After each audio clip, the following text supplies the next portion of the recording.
Chapter 35. Empty sky, empty runway, empty field. They chunted along in the back of the Black Maria. Baby felt every rut and bump. Its tyres had to be made of wood. Over the noise of the engine, Sophie told them what was happening in Germany. Hitler has passed laws against Jewish people, black people, gypsies, and beautiful people like you, Brian. She took Brian's hand and kissed it. Brian shuffled closer to her. Baby felt her eyes fill with tears again. She was so happy just to gaze at the beauty of Sophie and her kindness. Sophie continued, I would creep out of bed and listen to my mother and father talking about what they could do to make people understand that this is wrong. But Hitler does not like people who do not agree with him, and they took my father to prison.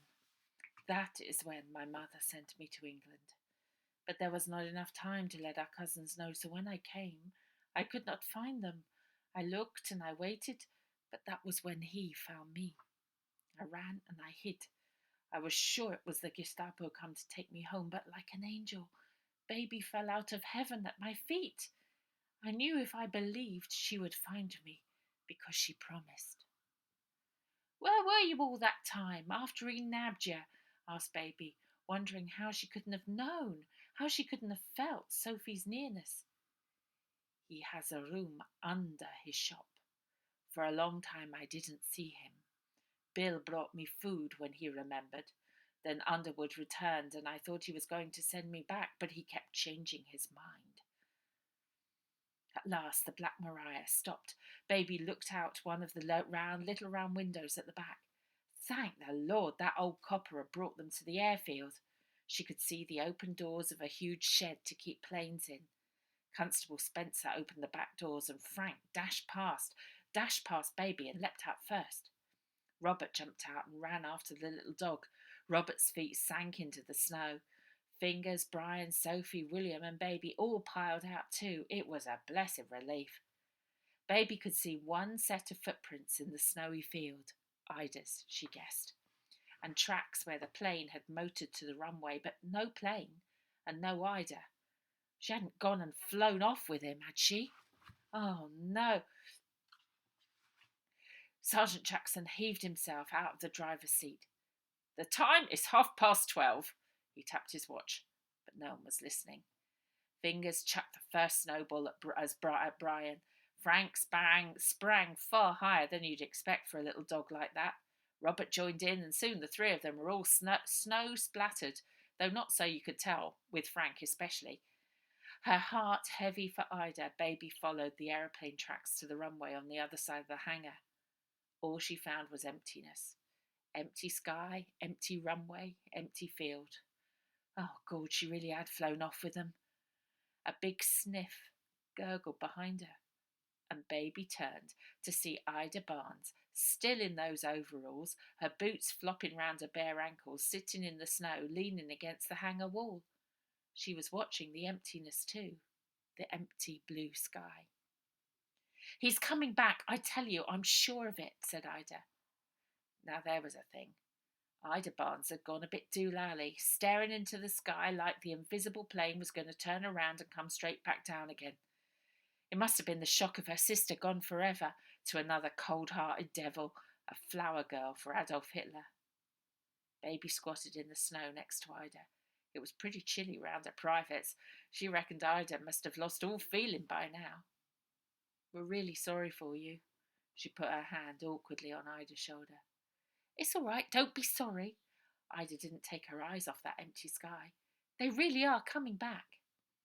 Baby couldn't think what to say. The only good thing for Ida was that the little girl, her sister, wouldn't know anything else. But it wouldn't be normal, would it? Kept like a little doll and brought out on special occasions for that horrible man. And what a thing to have happened to your sister. No wonder Ida was having strange notions.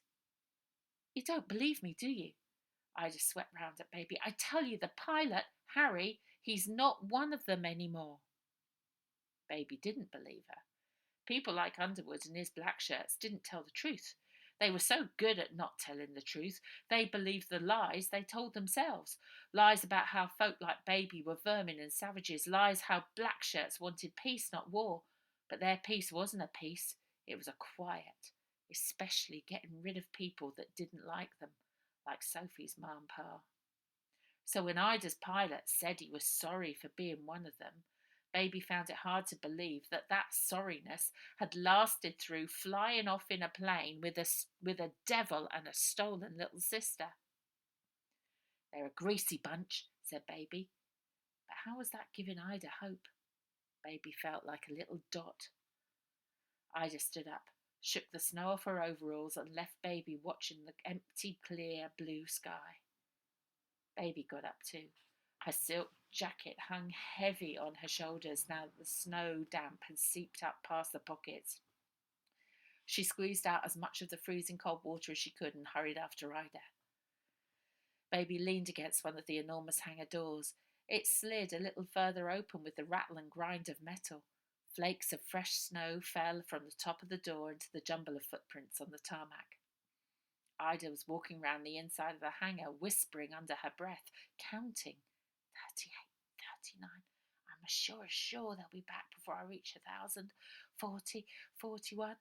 She really had gone doolally. The hangar, the shed where planes were stored, was like a huge garage, but empty too, except for a weird contraption with one huge propeller on the top and a smaller one at the front.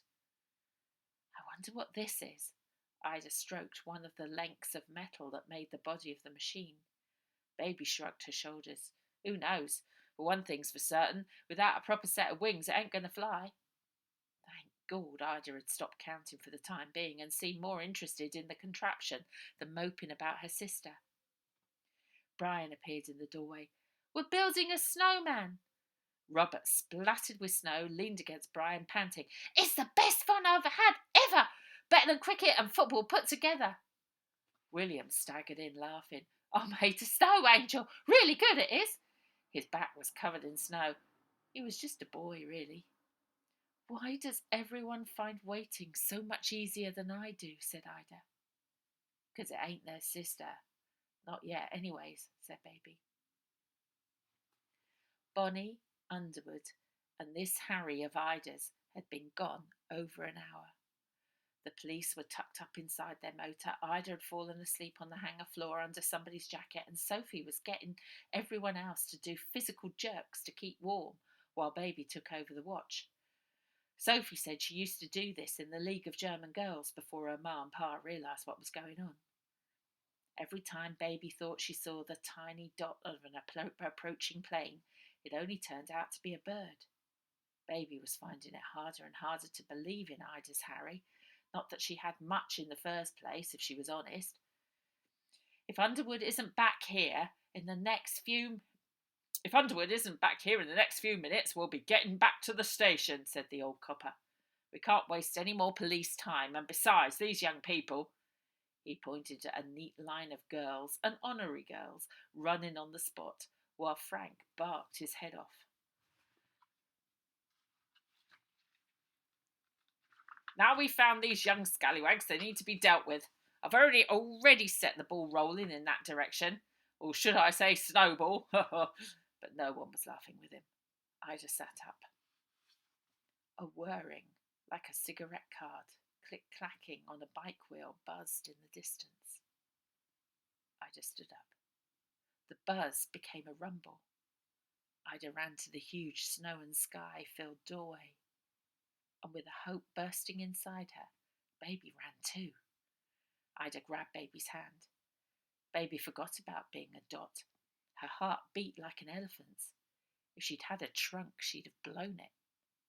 And hand in hand, Baby and Ida, they ran. Feet flicking snow, they ran past the girls, past Sergeant Jackson huffing and puffing outside the hangar, past Spencer dozing in the Black Maria, past William's snow angel, past Frank woofing at the snowman to the runway. They ran, and the rumble became a roar. Ida squeezed Baby's hand, and hardly daring to look up, they hoped together.